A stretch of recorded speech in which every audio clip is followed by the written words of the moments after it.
In the history of contemporary art, the term neorealism is a collective name that encompasses several art movements that emerged and developed throughout the 20th century.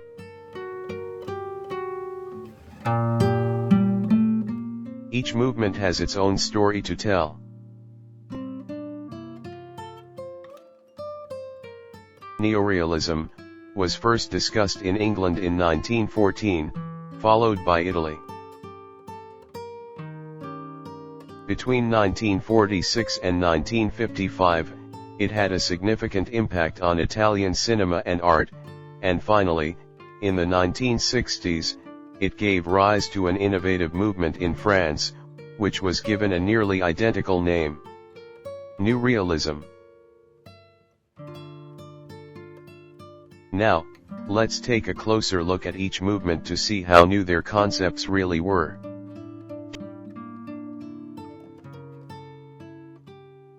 During World War I, British artists Charles Ginner and Harold Gilman were apparently the first to introduce the term neorealism into the art lexicon.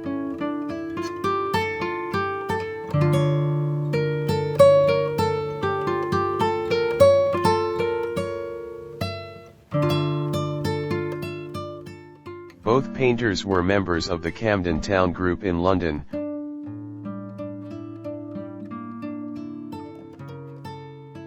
which brought together artists influenced by post-impressionists like Van Gogh and Gauguin. They often gathered in Walter Sickert's studio in Camden Town, London.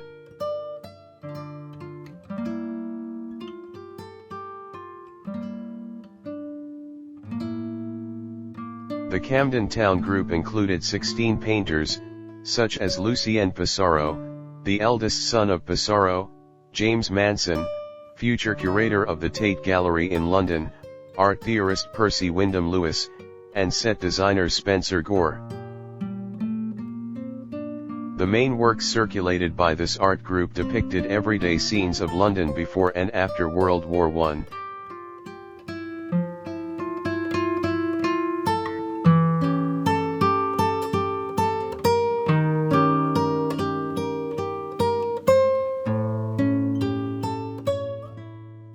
And paintings representing various social classes.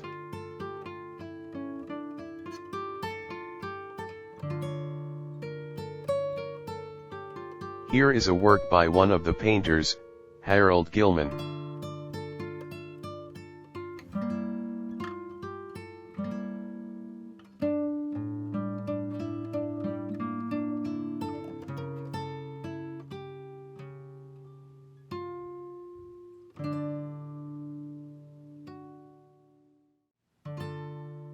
Gilman and his friend Ginner were at the peak of the European modernist art movement.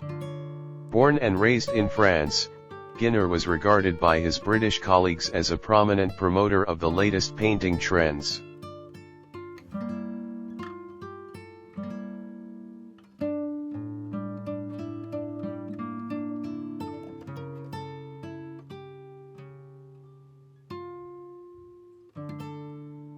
The exhibition Manet and the Post-Impressionists held at the Grafton Gallery in 1910, had a profound impact on London artists, inspiring them to seek new meanings and methods of artistic expression.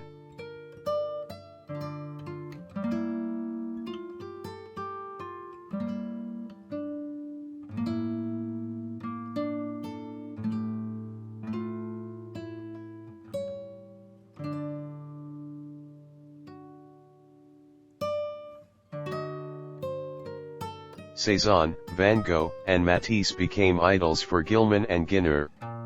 On the eve of World War I, Gilman and Ginner felt it necessary to explore modernity and everyday life through new forms and colors. Their works featured distinct, vibrant brush strokes and bright colors. Ginner described his intentions and new perspectives on contemporary British art in the Neorealism Manifesto published by the New Age Press on January 1, 1914. As the manifesto stated, all great artists communicate directly with nature, draw unprecedented facts from it, and interpret them through their own methods of expression. This is the grand tradition of realism. However, Ginner felt that some of his contemporaries merely imitated the innovations of the great realists Cezanne, Gauguin, and Van Gogh in a simplistic manner. He said, academic artists merely adopt these methods, and what can be seen in their works is merely a formula. Gilman and Ginner's neorealism challenged formalistic art and boldly declared, "This new academicism, which will ultimately destroy art, we must contrast it with the young and healthy realism movement, known as Neorealism." The Neorealism Manifesto became the preface for the two artists' exhibition at the Goupil Gallery, which opened in April of the same year. Another artist, Robert Bevan, joined Gilman and Ginner in their neorealism views and principles. Gilman shared his views with students at the Westminster School of Art, and later in the school he co-founded with Ginner. In 1916, Ginner joined the military as a war artist.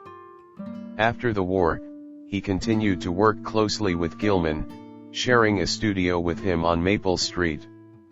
In 1917, they co-founded Art and Letters with Frank Rutter, a founder of the Allied Artists Association, AAA. This was a modernist quarterly magazine with illustrations, conceived before the war, combining literature, art, and politics.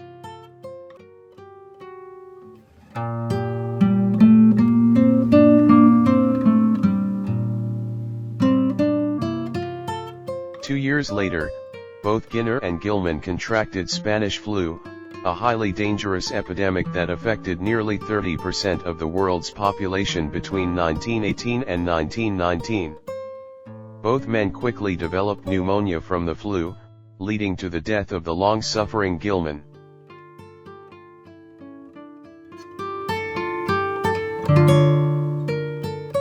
As Ginner later wrote, this was a great loss for the British contemporary art movement, largely due to Gilman's efforts. His achievements in painting and his contributions to uniting artists will be eternally remembered. Now, let us jump from London to Italy.